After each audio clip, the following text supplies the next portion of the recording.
Good morning student, welcome to rankers IT PMT academy YouTube channel. Student, last video lectures में complex number हम लोग ने class 11th में NCERT और JEE mains के level पर हम लोग ने स्टडी किया था। अब हम लोग यहाँ पर आज लोकस ऑफ जेड पढ़ने वाले हैं। इसके पहले मैंने वीडियो लेक्चर्स में 1 by 1 आईटी जेईई लेवल का बताया है। आपको फर्स्ट मैंने आपको एनसीईआरटी लेवल के ऑल प्रॉपर्टीज़ बताए हैं और देन मैंने फिर उसको आईटी लेवल में, जैसे मॉडुलस को मैंने एनसीईआरटी लेवल में भी डिस्कस किया है, एडवांस लेवल पे भी किया हुआ है और मेंस लेवल पर भी। इसके बाद बच्चों मैंने आर्गुमेंट को, फिर कोनी मेथड को, रोटेशन को, ये लास्ट वीडियो लेक्चर्स में मैंने अपडेट किए थे। आज मैं अपडेट करूँगा लोकस ऑफ जेड। बच्चों, लोकस ऑफ जेड से पहले देखिए ये मतलब सिस्टम पे ब्रेक किया गया है चैप्टर को। यहाँ पर लोकस का मतलब है कि कुछ पार्ट तो इसका 9-10 सेक्शन में जैसे क्वेश्चंस होते हैं, area of triangle, section formula, distance formula, bed point, तो उस डिपार्टमेंट को हम लोगों ने इसके पहले कोऑर्डिनेट प्लेन पे पढ़ाया था। कोऑर्डिनेट प्लेन यानी कॉम्प्लेक्स प्लेन पे कॉम्प्लेक्स का पॉइंट अलग किया था और कोऑर्डिनेट एक्सिस को अलग किया था। आज हम लोग इसी तरीके से करने जा रहे हैं लोकस ऑफ जेड। तो ये लोकस ऑफ जेड में बच्चों इस टॉपिक स्टार्ट होता है स्ट्रेट लाइन। हम लोग इसमें कवर करने वाले हैं पहले स्ट्रेट लाइन, फिर सर्कल, फिर पैराबोला, फिर एलिप्स एंड हाइपरबोला। तो देखिए बच्चे, हमने लेट किया कि कोई complex number z equal to X plus iota Y lies on the Argand plane. ठीक है।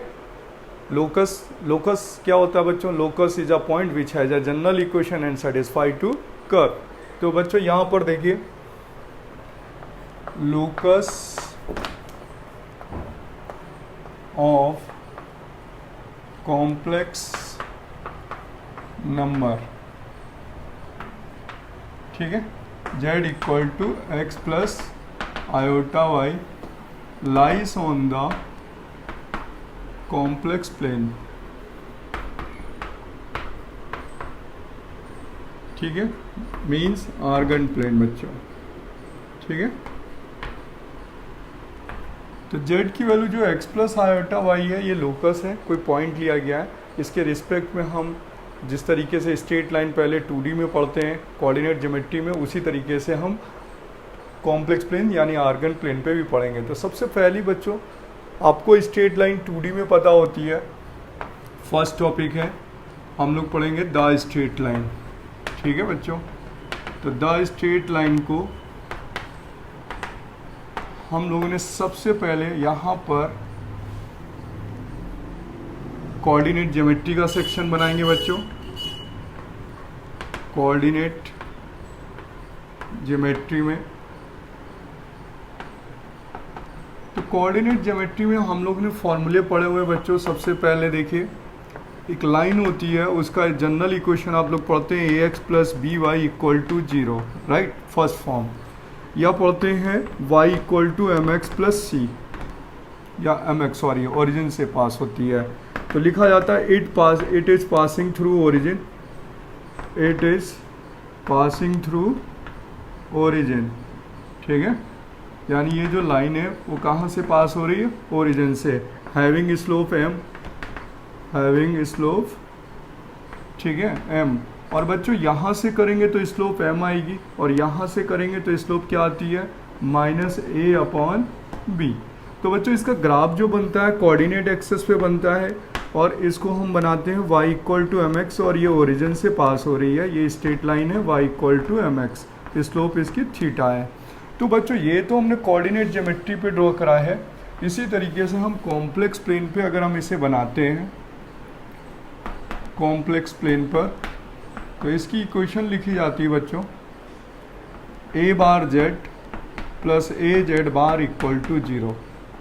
ठीक है, ये बच्चों द स्ट्रेट लाइन है, स्ट्रेट लाइन की इक्वेशन है। Straight line locus of z, locus of z straight line आएगा।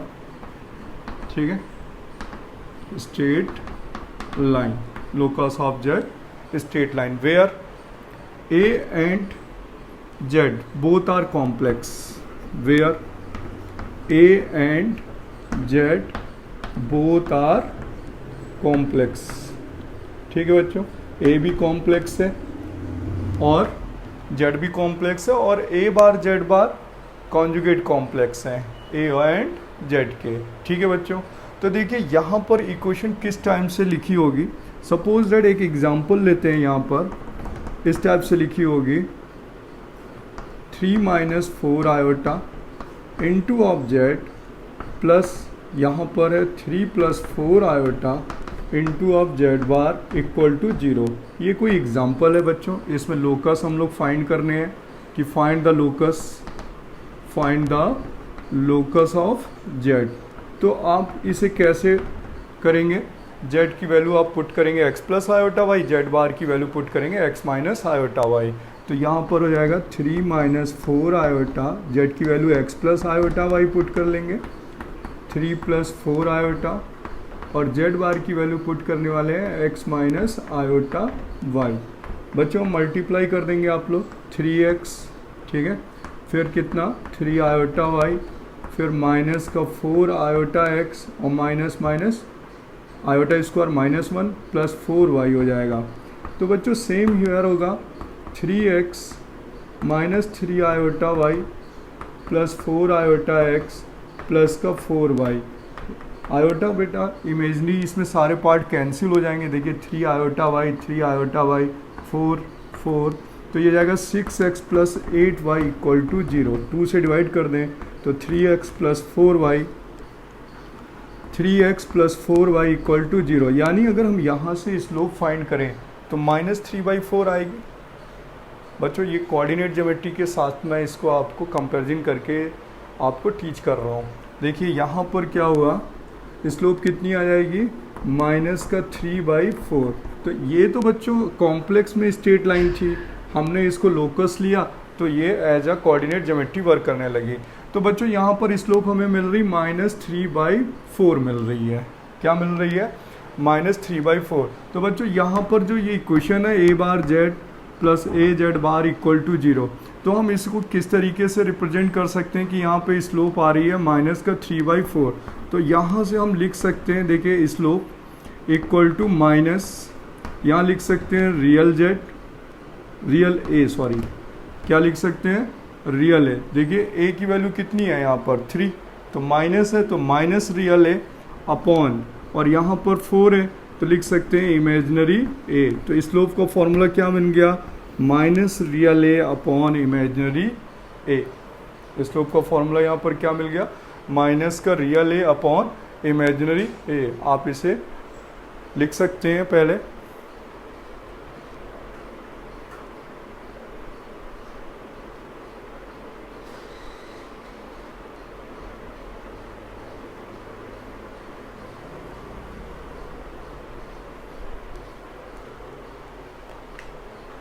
ठीक है, अब बच्चों मैं इसको, अगर हम स्लोप को -रियल ए अपॉन इमेजिनरी ए लिख सकते हैं। देखिए यहाँ फाइंड आउट किया -3/4। तो अगर हम इसको नेक्स्ट पॉइंट पे अगर हम लिखना चाहें तो लिख सकते हैं a bar Z plus a Z bar = 0। ठीक है, अगर हम इसको ट्रांसफ़र कर दें a bar z = -a Z bar, तो ये वैल्यू आ जाएगी z upon z bar = -a upon a bar. तो बच्चों यहाँ पर एक स्लोप और फाइंड हो गई, कॉम्प्लेक्स स्लोप। ठीक है, -a upon a bar, -a upon a बार, ये हमेशा किस में रहेगी, कॉम्प्लेक्स में रहेगी। तो इसे बोलते हैं कॉम्प्लेक्स स्लोप, और म्यू से रिप्रेजेंट करते हैं। किससे रिप्रेजेंट करते हैं बच्चों, म्यू से रिप्रेजेंट करते हैं। कॉम्प्लेक्स स्लोप बोला जाता है इसे। क्या बोला जाता है, कॉम्प्लेक्स स्लोप। क्यों बोला जाता है बच्चों, देखिए a किस फॉर्म पे है, a यहाँ पर है आयोटा फॉर्म पे, a बार भी किस में है, आयोटा फॉर्म पे। और अगर हम न्यूमरेटर को रेशनलाइज करेंगे तो भी आयोटा ख़त्म नहीं होगा, और डिनोमिनेटर को रेशनलाइज करेंगे तो भी नहीं ख़त्म होगा। तो बच्चों यहाँ पर क्या होता है, इसे बोला जाता है कॉम्प्लेक्स स्लोप, और रिप्रेजेंट करते हैं म्यू से। फिर बच्चों आपने पढ़ा 2D में कि एक straight line y = mx form होती है, फिर एक जनरल इक्वेशन होती है y = mx + c, यानी ax + by + c, जब लाइन ओरिजिन से पास नहीं होती। तो उसका सेकंड केस होता है बच्चों। तो यहाँ पर ये फर्स्ट केस था स्ट्रेट लाइन का, अब सेकंड केस है इसी पर।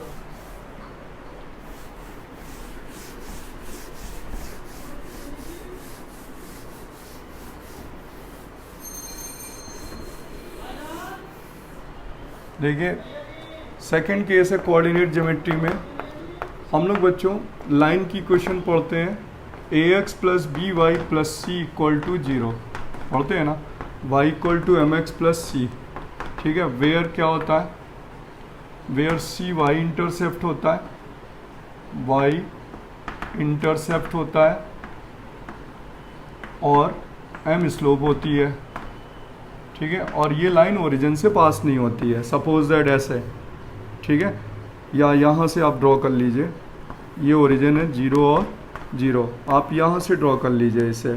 ठीक है, y equal to M x plus c. तो ये देखिए y एक्सेस पे जो इंटरसेप्ट है ये वैल्यू c है। तो यहाँ पर देखा जाता है कि ये general equation of coordinate geometry form of straight line है। तो बच्चों यहाँ पर ये कॉम्प्लेक्स में भी रिप्रेजेंट करी जा सकती है, और कॉम्प्लेक्स में इसे बोला जाता है a bar z plus a z bar plus b equal to 0, where a and z are complex. ठीक है, कॉम्प्लेक्स नंबर, और a बार z बार क्या है, कॉन्जुगेट। ठीक है, कॉन्जुगेट कॉम्प्लेक्स है, कॉन्जुगेट कॉम्प्लेक्स। और बच्चों b क्या है, इस पे b जो है बिलोंग्स टू रियल है। क्या है बच्चों, b बिलोंग्स टू रियल, वो इमेजरी पार्ट, मतलब उसमें आयोटा नहीं है। एग्जाम्पल की बात करें, सपोज दैट दिया गया है 3 minus 4 iota z plus 3 plus 4 iota z bar plus 10 equal to 0। तो बच्चों अभी मैंने इस लोकस फाइंड करने के लिए बोला, तो लोकस फाइंड करिए। तो मैंने इतना पार्ट तो अभी किया था लास्ट क्वेश्चंस पे, तो उसका आंसर कितना आया था, इसका लोकस अगर हम फाइंड करेंगे, यानी z की जगह x plus iota Y, z bar की जगह x minus iota Y put करेंगे, तो यहाँ पर आंसर अभी आया था 6x प्लस का 8y, यानी z की वैल्यू रख करके आप मल्टीप्लाई कर लेंगे 10 इक्वल टू 0। तो यहाँ 2 से डिवाइड कर दें तो 3x plus 4y plus 5 equal to 0 आ जाएगा। और स्ट्रेट लाइन की फिर से अगर हम स्लोप निकालें दोबारा, तो माइनस कितना आ रहा है, 3/4। तो बच्चों यहाँ पर हम स्लोप का फॉर्मूला सेम लिख सकते हैं जो कॉम्प्लेक्स स्लोप थी। तो कॉम्प्लेक्स स्लोप को बोला जाता है, ठीक है, कितना, देखिए mu equal to minus a upon a bar. ठीक है, ये कॉम्प्लेक्स स्लोप होती है। तो ये बच्चों स्ट्रेट लाइन की जनरल इक्वेशन है। इसी तरीके से स्ट्रेट लाइन का नेक्स्ट फॉर्मूला आता है बच्चों, यानी थर्ड केस है।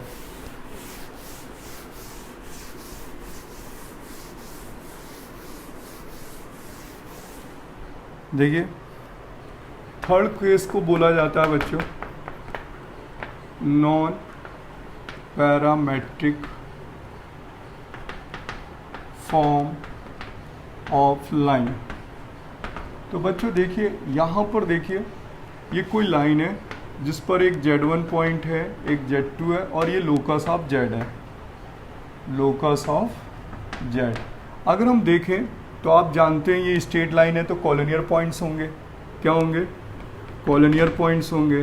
तो कॉलोनियर पॉइंट्स के लिए आपने एरिया ऑफ ट्रायंगल का फॉर्मूला लगा देते हैं। तो यहाँ पर होगा Z, Z1, Z2, here Z bar, Z1 bar, Z2 बार, 1 1 1।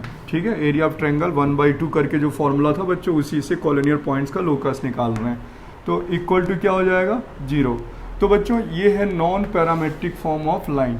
अगर हम इसको सॉल्व कर देते हैं, मतलब इसको एक्सपेंड कर देते हैं, तो और करके आने वाला है Z minus Z1 upon Z minus Z2 equal to आता है Z bar minus Z1 bar upon Z bar minus Z2 bar. अगर मैं इसी को एक्सपेंड करूँगा तो ये वैल्यू फाइंड आउट हो जाएगी।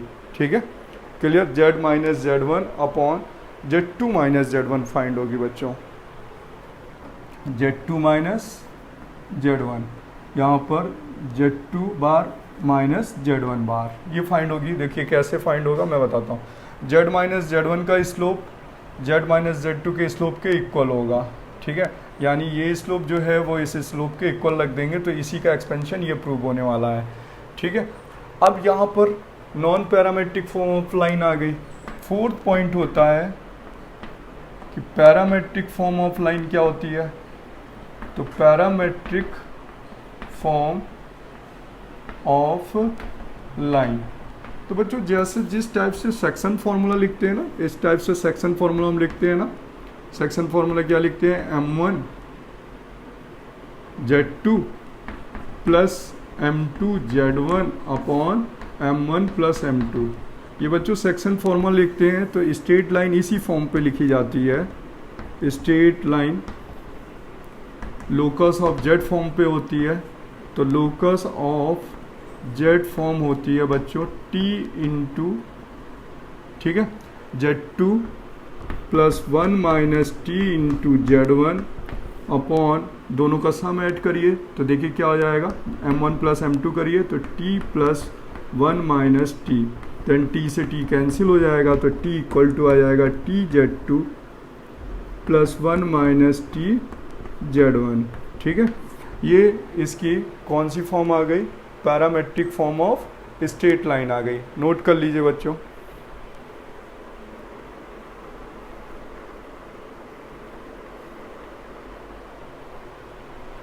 इसमें और करके भी वो लिख सकते हैं। यहाँ पर हम Z1 भी कर सकते हैं, यहाँ Z2 भी कर सकते हैं बच्चों, यहाँ Z1 और यहाँ पर Z2 भी कर सकते हैं। इसकी एक और फॉर्म होती है, मतलब इसी में आप M1 M2 को लिख सकते हैं या इंटरचेंज कर सकते हैं। ठीक है,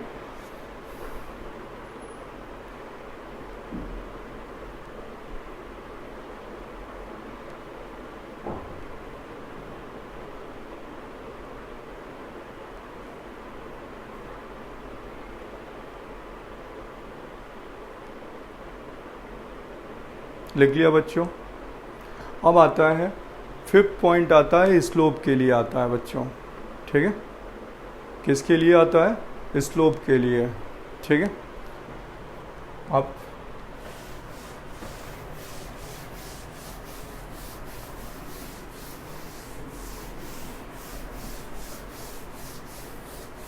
देखिए, हम लोगों ने कोऑर्डिनेट ज्योमेट्री में बच्चों स्लोप फार्मूला पढ़ा है when given two vertices. When given two vertices तो हम लोग स्लोप का फार्मूला पढ़ते हैं m equal to y2 minus y1 upon x2 minus x1।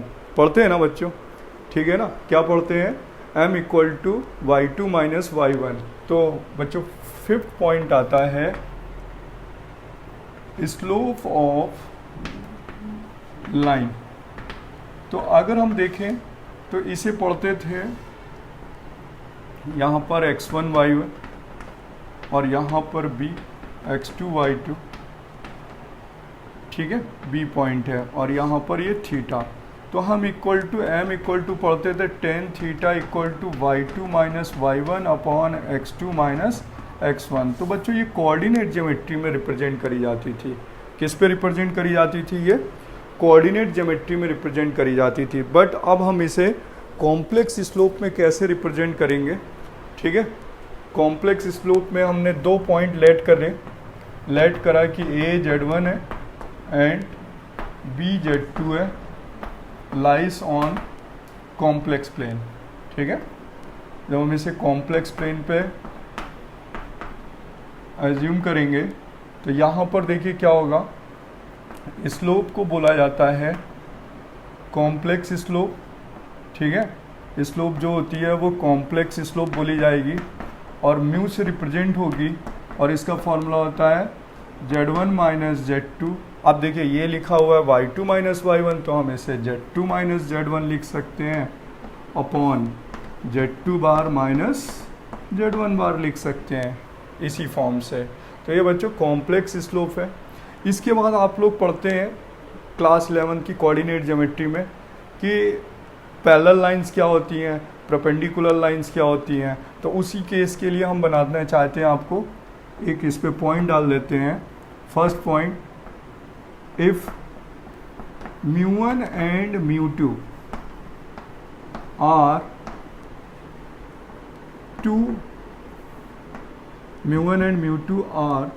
complex slope complex slopes of two lines then बच्चों इफ लाइन्स आर पैरेलल, तो जब parallel जब होंगे तो कंडीशन हम लोग इस पे m1 equal to m2 put करते थे, तो यहाँ पर पुट करेंगे μ1 इक्वल टू μ2 पुट करने वाले हैं फॉर पैरेलल कंडीशन के लिए। और बच्चों सेकंड कंडीशन होती है फॉर परपेंडिकुलर लाइंस, तो परपेंडिकुलर लाइंस के लिए हम लोग लिखने वाले हैं μ1 प्लस μ2 इक्वल टू 0। ठीक है, ये सेकंड केस हो गया। इसमें होता था बच्चों, इसमें एक केस होता था फॉर पैरेलल लाइंस के लिए होता था,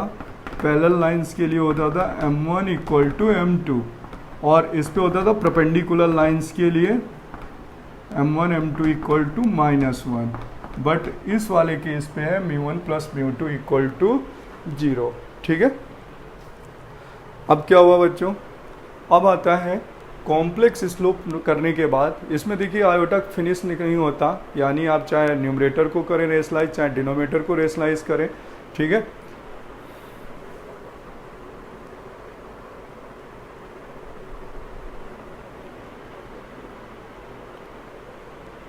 देखिए नेक्स्ट पॉइंट है बच्चों, हम लोग जानते हैं कि एंगल बिटवीन टू लाइंस भी होता है, तो इसे बोलेंगे आर्गुमेंट या एंगल बिटवीन टू लाइंस। ठीक है, क्या बोलेंगे, angle between two lines.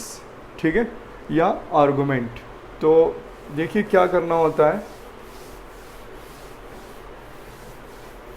6 case आएगा।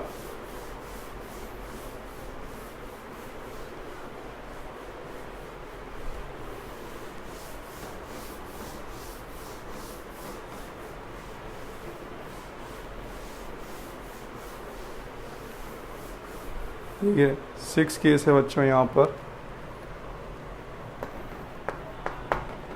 एंगल बिटवीन टू लाइंस, तो जो हम कोऑर्डिनेट में पढ़ते थे बच्चों तो फॉर्मूला लगाते थे tan theta equal to mod m1 minus m2 upon 1 plus m1 m2। तो अब हम लोग यहाँ पर कॉम्प्लेक्स नंबर पे बनाएंगे। देखिए सपोज कर ये L1 है और ये L2 है, इस पर लाइज कर रहा है Z1 Z2 और इस पे लाइज कर रहा है Z3 Z4। ठीक है, और ये थीटा है ना, तो हम इसे लिखेंगे argument Z1 minus Z2 upon Z3 minus Z4 equal to theta. ठीक है, अब ये थीटा प्लस माइनस थीटा भी लिख सकते हैं बच्चों, यहाँ प्लस भी लगा सकते हैं माइनस भी, क्योंकि मैंने आपको बताया था argument lateral upon earlier equal to plus theta, और lateral upon earlier plus theta, earlier upon lateral minus theta. तो ये आर्गुमेंट का फॉर्मूला है, यानी एंगल के लिए फॉर्मूला यूज होता है ये Z1 माइनस Z2। ठीक है, और इधर Z3 माइनस Z4। ठीक है, आप इसे इधर भी रिप्रेजेंट कर सकते हैं, तो ये माइनस अपने आप ऑटोमेटिक कैंसिल हो जाएगा। अब इसके बाद स्ट्रेट लाइन पर नेक्स्ट पॉइंट आता है एंगल के बाद बच्चों, रिफ्लेक्शन ऑफ लाइन। मतलब रिफ्लेक्शन ऑफ लाइन के लिए जो फॉर्मूला होता है देखिए वो इम्पोर्टेंट होता है, छोटा सा पॉइंट है।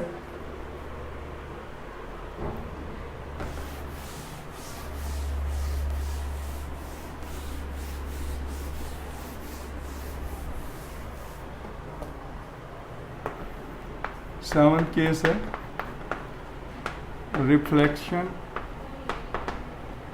Of line. ठीक है, देखिए रिफ्लेक्शन ऑफ लाइन पे हम लोग को पढ़ना है। देखिए सबसे पहले कि एक्स एक्सिस यानी रियल एक्सिस के अबाउट। ठीक है, reflection of line A bar Z plus A Z bar equal to 0। अब बच्चों इसके रिफ्लेक्शन चाहे बाई रियल एक्सिस हो, ठीक है, और या रिफ्लेक्शन हो बाई इमेजिनरी एक्सिस। ठीक है, चाहे ये रियल एक्सिस से रिफ्लेक्शन हो चाहे इमेजिनरी एक्सिस से। फॉर्मूला होता है a bar z bar equal to 0। ठीक है। और सेम यहाँ होता है a z plus a bar z bar equal to 0, दोनों का सेम रहता है बच्चों, चाहे रिफ्लेक्शन ऑफ रियल एक्सेस बाई से हो चाहे इमेजिनरी एक्सेस हो, दोनों का सेम रहता है। तो ये भी फॉर्मूला इंपॉर्टेंट है। अब बच्चों एक लास्ट फॉर्मूला स्ट्रेट लाइन का आता है, डिस्टेंस का फॉर्मूला क्या होता है, परपेंडिकुलर डिस्टेंस के लिए जो आप लोग फॉर्मूला पढ़ते हैं, ठीक है। देखिए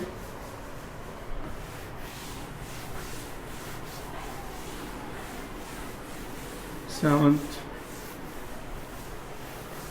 8th केस है यहाँ पर,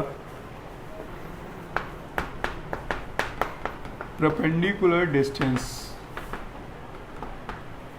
फ्रॉम पॉइंट Px1 y1, ठीक है, to the line ax plus B Y plus C equal to 0। तो हम लोग बच्चों यहाँ पर ये फॉर्मूला पढ़ते हैं, ये P पॉइंट है, x1 y1 कोऑर्डिनेट ज्योमेट्री में पढ़ते हैं ax plus B Y plus C equal to 0।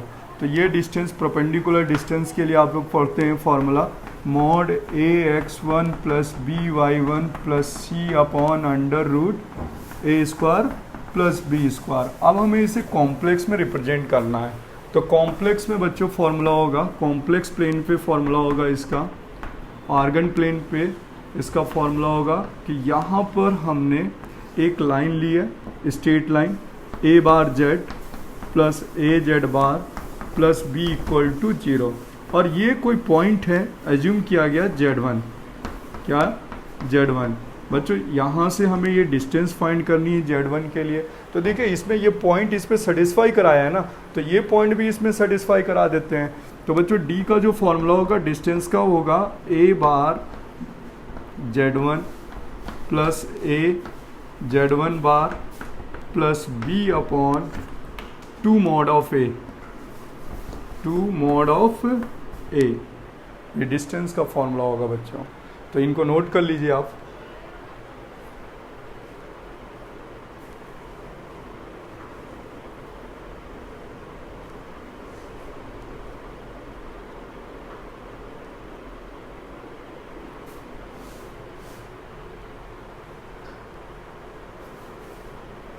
ठीक है, अब बच्चों स्ट्रेट लाइन टॉपिक ख़त्म हो जाता है, तो अब हम लोग पढ़ते हैं कोऑर्डिनेट ज्योमेट्री में जाकर नेक्स्ट पॉइंट पढ़ते हैं, सर्कल के लिए पढ़ते हैं बच्चों। नेक्स्ट पॉइंट क्या होगा, स्ट्रेट लाइन पे इतने ही पॉइंट हैं, अब हम लोग सर्कल पढ़ने वाले हैं, ठीक है।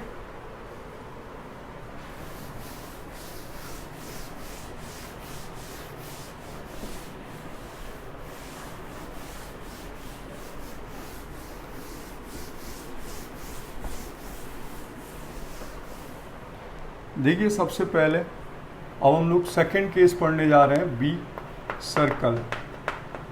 तो देखिए सर्कल में जो हम लोग फॉर्मूले पढ़ते हैं बच्चों, वो देखिए कौन कौन सी फॉर्म पढ़ते हैं।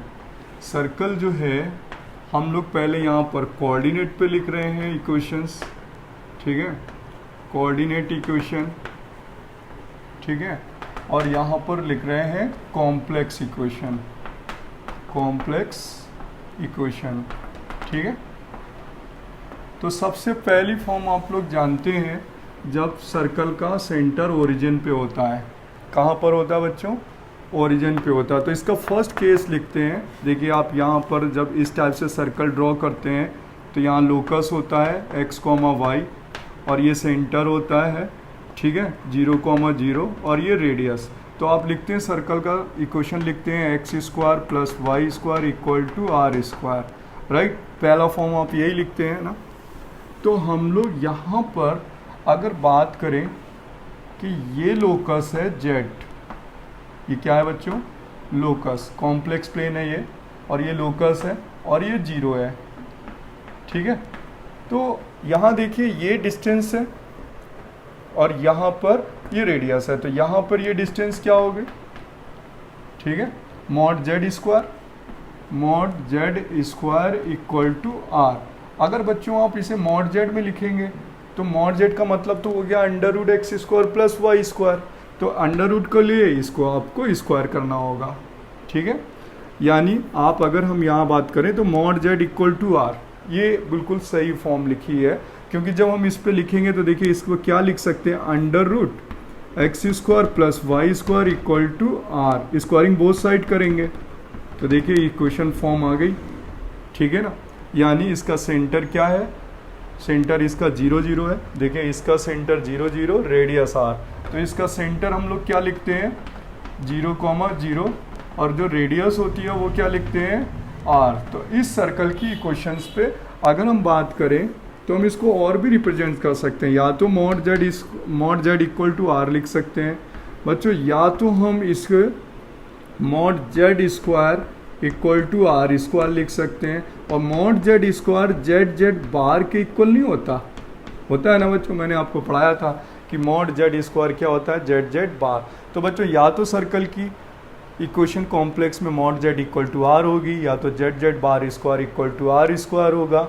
और ये वैल्यू भी तो X square plus Y square होता है, एक्स प्लस आयोटा वाई, ये value x plus iota Y है, ये उसका कॉन्जुगेट है X minus iota Y equal to R square, multiply कर दीजिए तो देखिए वही सेम आ जाएगी, X square plus Y square equal to R square. तो बच्चों ये फर्स्ट फॉर्म है।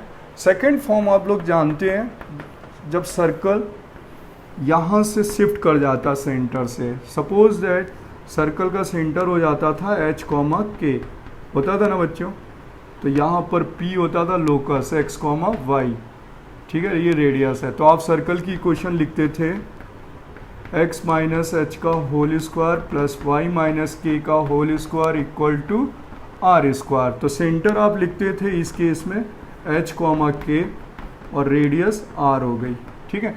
अब अगर हम इसी बात पे बात करें कि ये कॉम्प्लेक्स प्लेन है और उस पर ये Z1 पे शिफ्ट हो गया, कहाँ पर शिफ्ट हो गया Z1 पर, और ये Z है, ठीक है। तो बच्चों यहाँ पर ये लोकस हो गया।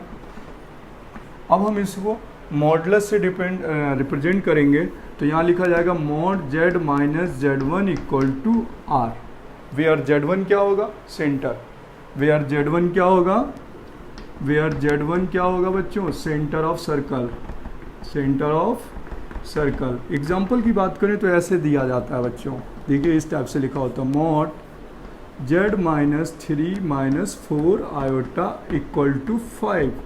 तो देखिए अगर हम यहाँ पर इस फॉर्म पे लिखे तो माइनस कॉमन हो जाएगा, 3, 4 सेंटर बनने वाला है, क्या बनने वाला है 3, 4।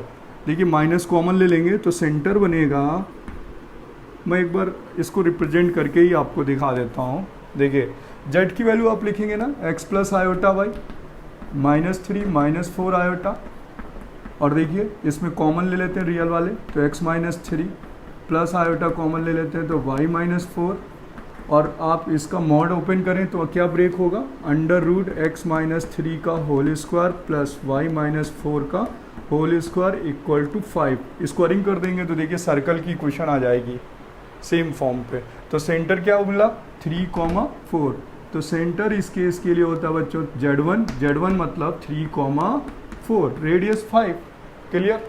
तो ये बच्चों सर्कल की दूसरी फॉर्म है। फर्स्ट फॉर्म है locus of mod Z equal to R, और ये सेकेंड फॉर्म है कॉम्प्लेक्स में। अब हम नेक्स्ट फॉर्म पढ़ने वाले हैं।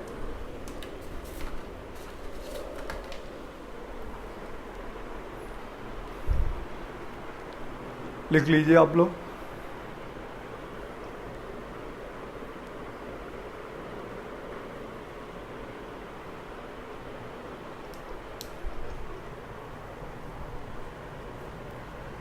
थर्ड फॉर्म बच्चों आप लोग पढ़ते थे, ठीक है, सर्कल की जनरल इक्वेशन है ना, क्या पढ़ते थे, सर्कल की जनरल इक्वेशन पढ़ते थे।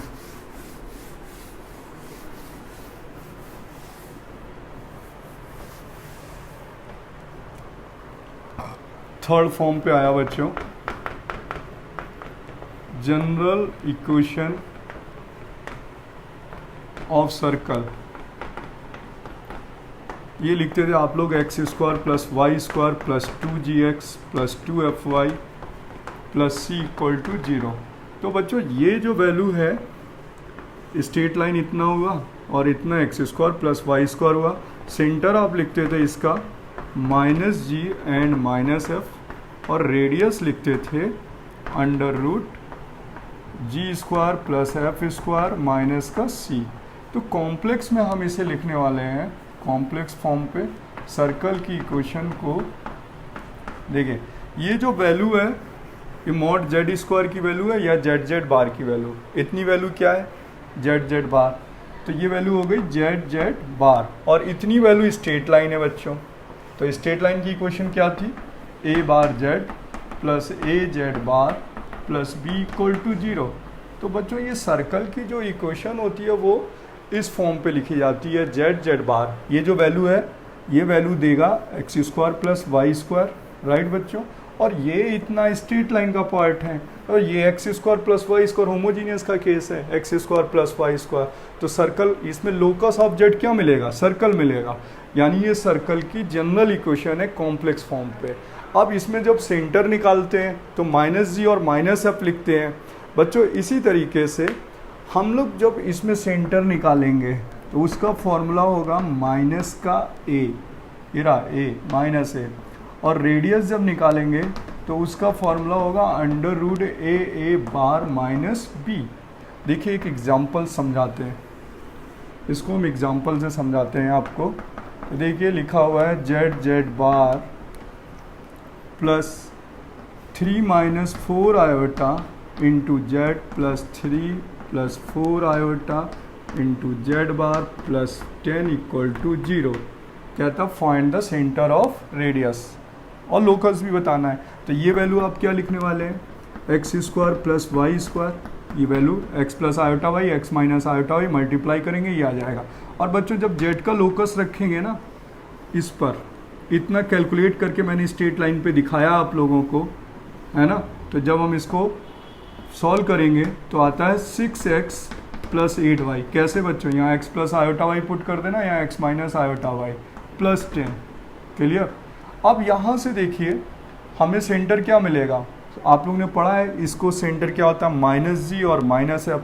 तो यहाँ से हमें सेंटर क्या मिल रहा है, यहाँ से हमें सॉल्व करने के बाद सेंटर मिल रहा है माइनस 2g, 2g की वैल्यू 6 तो g की वैल्यू 3, तो -3 और -4 मिल रहा है ना। तो देखिए ये a है, तो यहाँ पर फॉर्मूला लिखा गया है -a, तो सेंटर क्या लिखा गया है -a। इसका मतलब है बच्चों इसके माइनस में आप मल्टीप्लाई करें तो -3 और -4 आ जाएगा। अब रेडियस यहाँ से निकालते हैं, तो फॉर्मूला आप लगाते हैं बैक में अंडर रूट जी square plus F square minus c. तो यहाँ से वैल्यू इसकी जी स्क्वायर कितनी हो रही, 9 प्लस 16 और माइनस माइनस देखिए माइनस का 10, यानी होगा 25 रूट 15 आ गई। अब इससे फॉर्मूले से निकाल लीजिए रेडियस अंडर रूट ए बार माइनस बी। अगर आप इससे भी निकालते हैं तो 15 आ जाएगी। ट्राई करते हैं निकालने की। ये ए रहा, ये रहा ए, ये रहा ए बार, दोनों का मल्टीप्लाई करें तो 25 आ गया। कितना आ गया 25, A and A bar multiply करने से 25, और ये रहा -10 रूट 15 इधर से भी आया। तो आप देखिए ये जनरल इक्वेशन है complex number of straight line form, ठीक है। इज द इम्पोर्टेंट बच्चों, मैं आपको एक एक पॉइंट इसलिए क्लियर कर रहा हूँ, एक एक पॉइंट मैं आपको इसलिए क्लियर कर रहा हूँ क्योंकि बच्चों अगर मैं गैप करके अगर आपको पढ़ाऊँगा तो हो सकता है कि आप ये कहीं ना कहीं स्किप कर जाएं। तो इसलिए मैं पहले कोऑर्डिनेट ज्योमेट्री फॉर्म लिख रहा हूँ, देन मैं आपको ये फॉर्म बता रहा हूँ, ठीक है, कॉम्प्लेक्स फॉर्म पे। तो बच्चों इसे नोट करिए।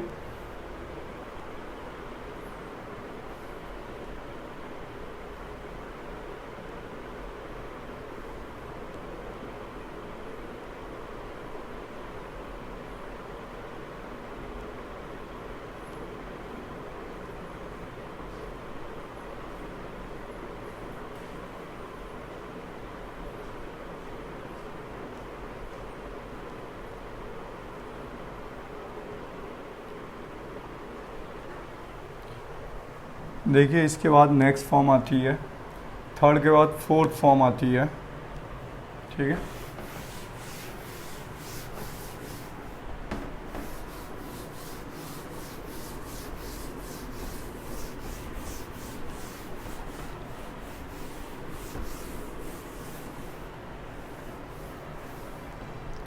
देखिए बच्चों फोर्थ फॉर्म क्या होती थी,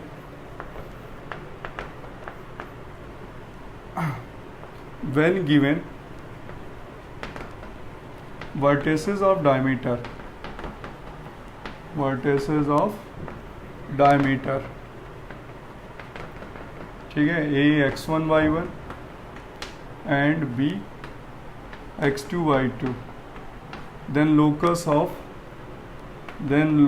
ऑफ P, ठीक है, x कॉमा वाई। तो आप ऐसे एक सर्कल बनाते थे, सेमी सर्कल, ये सेंटर हो गया, A हो गया, B हो गया, और यहाँ P पॉइंट हो गया x और y। तो यहाँ पर आप जानते हैं सेमी सर्कल 90 होता है, और ये पॉइंट है x1 y1, ठीक है, और ये पॉइंट है x2 y2।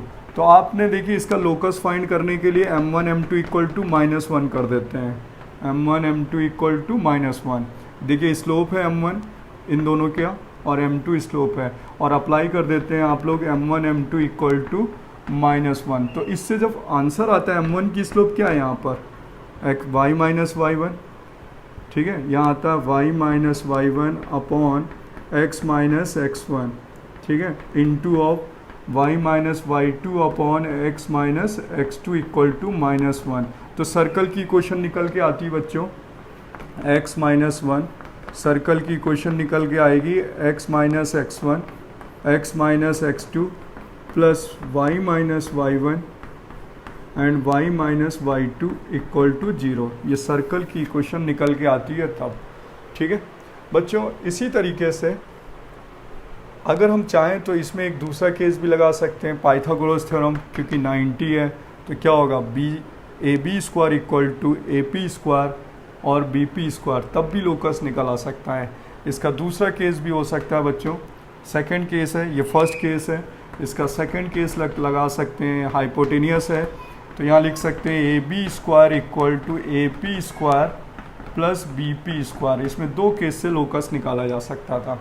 अब बच्चों इसमें जब हमने कहा कि ये Z1 है और ये Z2 है, सेंटर है, और लोकस ऑफ Z, ठीक है, ये Z का लोकस फाइंड करना है, जहाँ पर ये आर्गुमेंट क्या है π/2 है, ठीक है। तो अगर हम सबसे पहले इस फॉर्म पे जाएंगे तो यहाँ की स्लोप बच्चों क्या बनेगी, μ1 बनेगी, और यहाँ की स्लोप क्या बनेगी, μ2। कॉम्प्लेक्स स्लोप थी, और कंडीशन डलेगी μ1 प्लस μ2 इक्वल टू 0, क्योंकि ये परपेंडिकुलर है, क्या है, परपेंडिकुलर लाइन्स है ना। तो मैंने क्या पढ़ाया था कॉम्प्लेक्स में, अभी स्ट्रेट लाइन में पढ़ाया था μ1 प्लस μ2 इक्वल टू 0। अब μ1 इसके बीच में लगाने वाले हैं, तो क्या लिखेंगे यहाँ पर Z माइनस का Z1 upon Z bar minus Z1 बार। क्लियर बच्चों, μ1 इधर लगाएं तो क्या आने वाला है Z minus Z2 upon Z bar minus Z2 bar equal to 0। LCM ले तो ये इधर आएगा और ये इधर चला जाएगा, तो बनेगा Z minus Z1 Z bar minus Z2 bar plus Z minus Z2 और into Z bar minus Z1 bar equal to 0। तो ये बच्चों सर्कल की इक्वेशन है, ठीक है। अब इसका सेकंड केस है, ये तो फर्स्ट केस हुआ, यहाँ पर सेकंड केस है बच्चों पाइथागोरस थ्योरम देख लेते हैं। क्या ये 90 है, तो यहाँ पर ये होगा, देखिए हाइपोटेनियस, ये वाली वैल्यू क्या होगी, हाइपोटेनियस होगी। तो लिखेंगे मॉड Z1 माइनस Z2 का होल स्क्वायर। देखिए पाइथागोरस थ्योरम लगा रहा हूँ, मॉड Z1 माइनस Z2 का whole square equal to mod Z minus Z1 का whole square plus mod Z minus Z2 का होल स्क्वायर। इस केस पर भी लोकस ऑफ Z क्या आएगा, सर्कल आएगा। लोकस ऑफ Z क्या होगा, सर्कल होगा बच्चों इस केस पर भी, क्योंकि मैंने इस पर पाइथागोरस थ्योरम अप्लाई करी है सेम ये वाली फॉर्म से, ठीक है। अब इतना नोट कर लीजिए।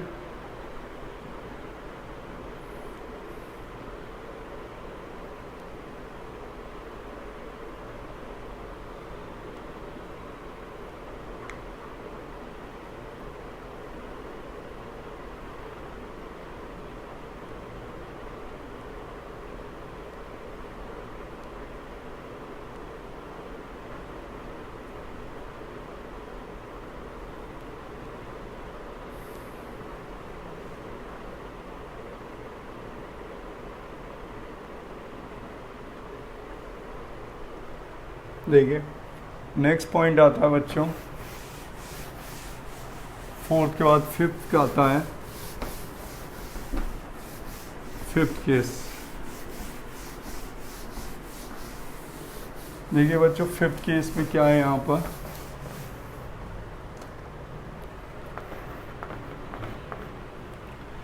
आप लोगों ने पढ़ा है शायद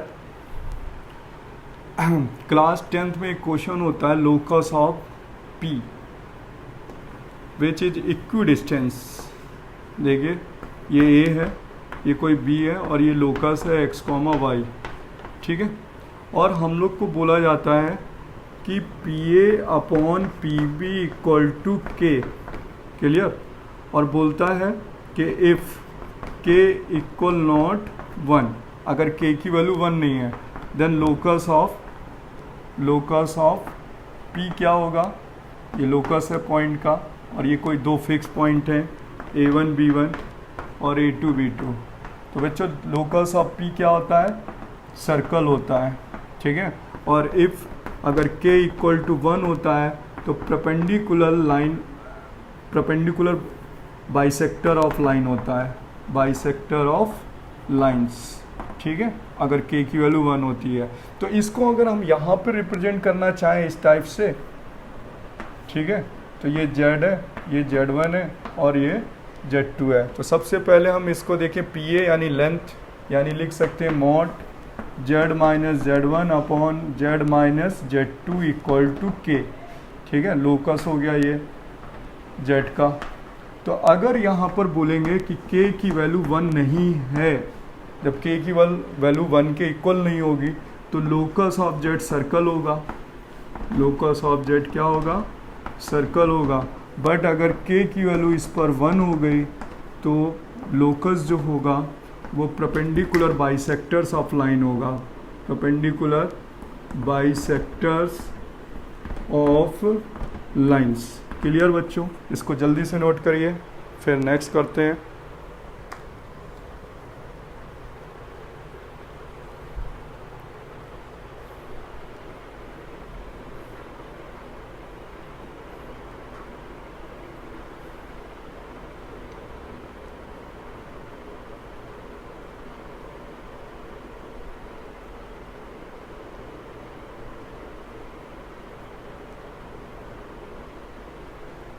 देखिए नेक्स्ट होता है 6 केस।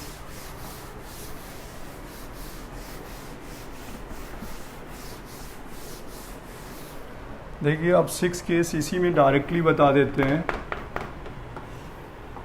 सपोज दैट ये Z है, लोकस है, ठीक है, ये लोकस है, ये Z1 है और Z2 है। अगर यहाँ पर प्लस माइनस π/2 है, ठीक है, तो लिख सकते हैं कि argument Z minus Z1 upon Z minus Z2 equal to plus minus π/2। तो बच्चों यहाँ प्लस माइनस π/2 है, तो आप जानते हैं जब हम इसको हटाते हैं आर्गूमेंट को तो लिखते हैं Z minus Z1 upon Z minus Z2 equal to mod Z minus Z1 upon mod Z minus Z2 और यहाँ लिखते हैं cos theta plus iota sine theta. अगर थीटा बच्चों यहाँ π/2 है तो कॉस 90 0 होता है, साइन 91 हो जाएगा, यानी आयोटा, यानी ये बोला जाएगा प्योरली इमेजनरी। क्या बोला जाएगा, अगर थीटा क्या है, कितना है यहाँ पर π/2 है, तो Z minus Z1 upon Z minus Z2 is purely imaginary. क्या बोला जाएगा, प्योरली इमेजनरी बोला जाएगा, ठीक है। और जो लोकस होगा, ठीक है, वो लोकस जो होगा वो सर्कल आएगा, ठीक है। क्यों आएगा, देखिए कैसे आएगा, ये अभी आपको क्वेश्चंस बताया गया था कि सेमी सर्कल पढ़ाया गया था। ये देखिए लोकस Z, Z1, Z2 और ये प्लस माइनस π/2 ले लेते हैं यहाँ पर प्लस π/2, तो यहाँ पे लोकस ऑफ Z क्या आएगा, सर्कल आएगा। और Z1 and Z2 vertices of diameter होंगे, क्या होंगे, वर्टिसेस ऑफ डायमीटर होंगे, ठीक है। और उस केस पे Z1 प्लस Z2 का मिड पॉइंट सेंटर होगा, क्या होगा, Z1 plus Z2 upon 2 mid point क्या होगा, सेंटर होगा। और बच्चों अगर इसी केस पे प्लस माइनस π/2 की जगह पर if argument Z minus Z one upon Z minus Z two equal to 0 या पाई हुआ तो ठीक है, क्या हुआ, 0 और पाई हुआ, तो इस केस पर ये सर्कल नहीं बनने वाला, उस समय प्योरली रियल होगा। क्या होगा, प्योरली रियल होगा, क्योंकि यहाँ पर हम 0 या पाई रखेंगे तो साइन 0 0 आयोटा 0 हो जाएगा। इस केस पे पता है क्या बोला जाता है कि Z minus Z one upon Z minus Z two is purely real, ठीक है। और इस केस पर जब ये होगा तो ये लाइन बाइसेक्टर होगा, यानी स्ट्रेट लाइन होगा, रिप्रेजेंट स्ट्रेट लाइन होगा। ये किसको रिप्रेजेंट करेगा, इसका जो लोकस ऑफ जेड होगा वो स्ट्रेट लाइन होगा। क्या होगा, स्ट्रेट लाइन होगा। क्लियर बच्चों, ठीक है। अब हम लोग आते हैं बच्चों सर्कल के बाद पैराबोला केस पे, ठीक है।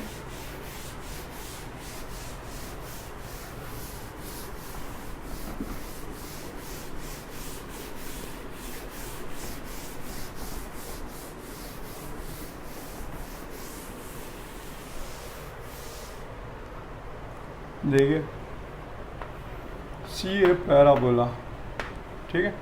और पैराबोला की जो जनरल इक्वेशन होती है आप लोग लिखते हैं Y square equal to 4ax, इस टाइप की इक्वेशन होती हैं, या तो Y square equal to -4ax, या x square equal to 4ay होता है, या x square equal to -4ay होता है। तो ये जो पैराबोला होता है इसकी डेफिनेशन पे बनाया जाता है। आप लोग जानते हैं यहाँ पर पी लोकस होता है x, y, यहाँ फोकस होती है एस a, 0 और ये डायरेक्ट्रिक्स होती है, जानते हैं ना, ठीक है। और लिखते हैं डेफिनेशन निकालते हैं P S equal to P M, locus of P parabola find होता है। ये फोकस है, ये डायरेक्ट्रिक्स है, x इक्वल टू -a, तो ये डायरेक्ट्रिक्स की इक्वेशन है, ठीक है। तो अगर हम कॉम्प्लेक्स नंबर पे अगर हम देखें तो यहाँ पर देखिए जेड ड्रॉ होगा, ये जेड है जिसे हम लोकस देंगे, और ये पॉइंट होगा जेड नॉट जिसे हम फोकस नाम देंगे, और ये डायरेक्ट्रिक्स है जिसकी इक्वेशन स्ट्रेट लाइन है, डायरेक्ट्रिक्स है, और उसकी इक्वेशन होगी a bar Z plus a Z bar plus b equal to 0।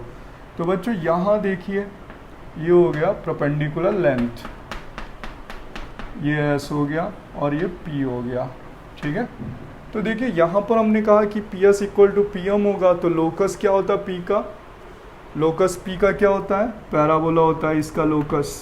तो यहाँ पर हमें z का लोकस फाइंड करना है, तो पी एस ये डिस्टेंस फार्मूला हुआ है ना, पी एस अप्लाई करिए, P S equal to P M, तो पी एस को क्या लिखेंगे, mod Z minus Z not, Z not क्या है, फोकस, और पी एम क्या है, perpendicular length on the directrix. तो ए भी मैंने आपको पढ़ाया था, परपेंडिकुलर लेंथ क्या फॉर्मूला था, perpendicular length on the directrix, कहाँ से, जेड से। तो बच्चों ए बार जेड प्लस ए Z bar plus B, mod लगाना चाहें तो लगा सकते हैं, वरना मॉड ना भी लगाएं तो भी काम चल जाता है, 2 मॉड ऑफ ए, ठीक है। पता है क्यों, क्योंकि जब इनका मल्टीप्लाई करते हैं तो वो स्केलर ही तो आता है, आयोटा तो वेल फिनिश हो ही चुका होता है पहले, तो मॉड लगाएं या ना लगाएं। तो लोकस ऑफ जेड क्या होगा बच्चों, पैराबोला होगा, इज अ इम्पोर्टेंट रिजल्ट, ठीक है। अब इसके बाद आता है ellipse and then hyperbola.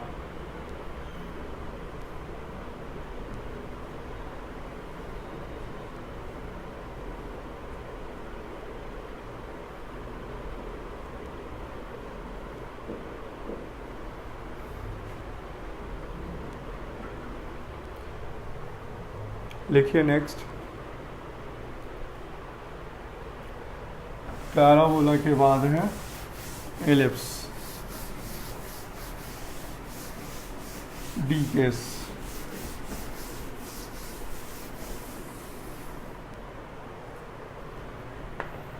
Ellipse देखिए बच्चों, आप थोड़ा बहुत कोऑर्डिनेट ज्योमेट्री में जानते हैं, एलिप्स ऐसे बनाया जाता है, ठीक है।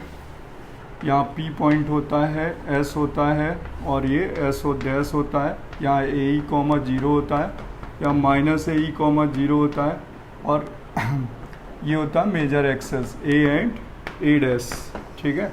तो इक्वेशन होती है बच्चों X square upon A square plus Y square upon B square equal to 1, या लिखते हैं P S plus P S dash equal to 2a, लिखते हैं ना ये, ठीक है। P S plus P S dash equal to 2a, then P locus of P is ellipse. ये पढ़ते हैं हम लोग कोऑर्डिनेट ज्योमेट्री पे। तो बच्चों अब हम लोग पढ़ने वाले हैं कॉम्प्लेक्स पर, ठीक है। तो कॉम्प्लेक्स पर हम इसे अगर मेजर एक्सिस ड्रॉ करते हैं तो ये हो गया जेड लोकस, ठीक है, ऑफ पॉइंट। ये वैल्यू हो गई z1, ये वैल्यू हो गई z2, ठीक है। और ये फोकस हो गई, यानी फोकस 1 फोकाई 2 मतलब फोकस सेकंड पॉइंट हो गया। तो हम लिखेंगे mod z minus z1 plus mod z minus z2 equal to k। ये कैसे लिखा बच्चों, P S plus P S dash equal to 2a form से लिखा मैंने। ये p है, एज्यूम करिए, ये s और ये s डैश, इस फॉर्म से मैंने एज्यूम किया। तो पी एस डिस्टेंस फार्मूला होता है, तो डी एस डिस्टेंस फार्मूला होगा तो mod z minus z1 plus mod z minus z2 equal to k। अब बच्चों पहला पॉइंट है कि इफ़ k की वैल्यू ग्रेटर देन है mod z1 minus z2, k की वैल्यू क्या है, मॉड z1 माइनस z2 से बड़ी है, तो ये एलिप्स को रिप्रेजेंट करेगा, ठीक है। Locus of jet, locus of jet ellipse होगा, ठीक है। और बच्चों अगर if k is less than mod z1 minus z2 होगा तो locus of jet empty set होगा, क्या होगा, एम्प्टी सेट्स होगा, ठीक है। और अगर if k equal to mod z1 minus z2 होगा तो ये लाइन सेगमेंट होगा, क्या होगा, लाइन सेगमेंट होगा, ठीक है बच्चों। Is a important. अब लास्ट वाला है बच्चों हाइपरबोला, ठीक है। अब इतना सारा केस करने के बाद लास्ट पॉइंट है हाइपरबोला, उसको भी बहुत अच्छे से क्लियर करते हैं।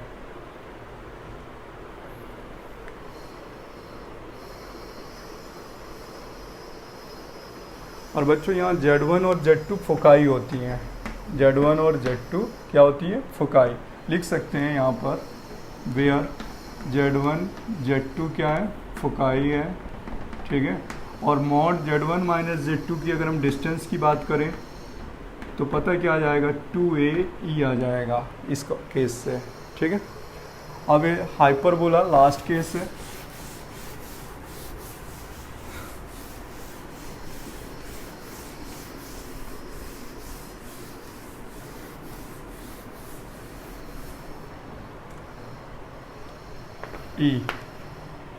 हाइपरबोला बच्चों इसकी जो इक्वेशन होती है और डायग्राम होता है वो आप लोग ऐसे बनाते हैं, ठीक है। और इसके लिए केस होता है x square upon A square minus y square upon B square equal to plus minus 1, क्योंकि एक हाइपरबोला भी होता है और एक कॉन्जुगेट हाइपरबोला भी होता है। कॉन्जुगेट हाइपरबोला दो केस होते हैं यहाँ पर बच्चों, ठीक है। एक इधर से बनता है, ठीक है, प्लस माइनस 1 ले लिया। इसमें होता है P S minus P S dash equal to 2a, ठीक है। क्या होता है बच्चों, P S minus P S dash equal to 2a। अब यह मॉड है तभी वो प्लस माइनस ओपन होता है। तो अगर हम इसको यहाँ पर बनाते हैं लोकस करके फाइंड करते हैं z और z1, यहाँ पर z1 लेते हैं और यहाँ पर z2 लेते हैं और लोकस ले लेते हैं कहीं पर, ठीक है।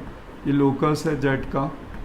तो इसको अगर हम देखें तो मॉड मैंने लिखा P S minus P S dash equal to 2a, तो यहाँ पर लिखना होगा मॉड के अंदर mod z minus z1 minus mod z minus z2, ठीक है, equal to k।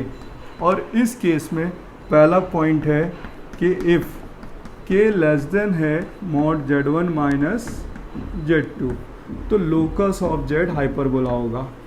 Locus of z क्या होगा, हाइपरबोला होगा, ठीक है बच्चों। और z1 z2 क्या होंगी, फोकाई, है ना, क्या होंगे, z1 z2 क्या होंगे, फोकाई पॉइंट होंगे, ठीक है। क्लियर बच्चों। तो मैंने आपको बच्चों कोऑर्डिनेट ज्योमेट्री का कॉम्प्लेक्स जो है वो पूरा मैंने एक बिल्कुल जीरो लेवल से मैंने स्टार्ट किया था कोऑर्डिनेट ज्योमेट्री की हेल्प से। क्योंकि अगर मैं डायरेक्ट कॉम्प्लेक्स नंबर पढ़ा देता, अगर मैं आपको डायरेक्ट टीच कर देता कॉम्प्लेक्स नंबर, तो हो सकता है आपको ये बाउंस कर जाता। तो मैंने साथ में कोऑर्डिनेट फॉर्मेट लिखा हुआ है, देन मैंने इधर कॉम्प्लेक्स फॉर्मेट लिखा हुआ है। आपको बेसिकली पूरा ये बहुत अच्छे से समझ में आएगा, इसलिए मैंने ऐसा किया है। और बच्चों इसके बाद कॉम्प्लेक्स नंबर में सिर्फ क्या रह जाता है, इनइक्वालिटी रह जाती है। इनइक्वालिटी मतलब ग्राफ, आर्गुमेंट का कुछ हाई लेवल के क्वेश्चंस रह जाते हैं। तो बच्चों एडवांस में जो आते हैं क्वेश्चन वो रोटेशन पे ज़्यादा आते हैं, कोनी मेथड पे ज़्यादा आते हैं, कोऑर्डिनेट ज्योमेट्री पे ज़्यादा आते हैं। अब हम इसमें अगर आगे की क्वेश्चंस की बात करें तो मैंने 1 बाय 1 ऑल टॉपिक्स क्लियर कर दिए। Cube roots of unity, nth roots of unity, de Moivre's theorem, Euler's theorem, logarithm of complex z and coordinate complex. अब number of solutions of complex ये पॉइंट रह गए हैं।